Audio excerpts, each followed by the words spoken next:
Tout comme l'ensemble des Gabonais en âge de voter, le couple présidentiel a rempli son devoir civique ce matin à l'école pilote de 9 étages. On voit tout cela avec nos confrères de la communication présidentielle. Exercice citoyen, le couple présidentiel s'est plié à la règle. Brice Clotaire Oligingema et Zito Oligingema se sont rendus ce jour à l'école pilote du centre pour effectivement introduire leur bulletin dans les urnes, formalisant naturellement ainsi leur vote synonyme de devoir accompli. J'ai un sentiment de joie et de fierté et surtout d'être Gabonais, d'appartenir à une nation qui se fait respecter aujourd'hui, où le vote est transparent.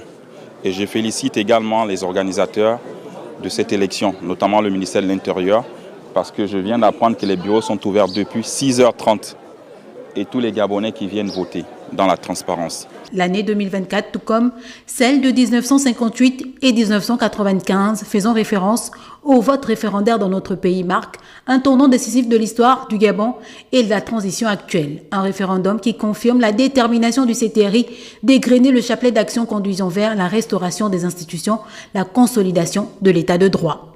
Dans cette transition, nous sommes accompagnés par les observateurs. Et je félicite cette transparence parce qu'ils sont là, ils peuvent témoigner, montrer aux yeux des Nations Unies comment nous avons pu organiser ce processus de référendum dans notre pays et qui est inclusif. C'est quelque chose que je note et c'est quelque chose de positif. C'est une avancée énorme pour la transition. Les opérations de vote se déroulent sur l'ensemble du territoire national où les Gabonais de tous les coins et recoins du pays ont l'amplitude de temps jusqu'à 18h pour se prononcer en toute liberté.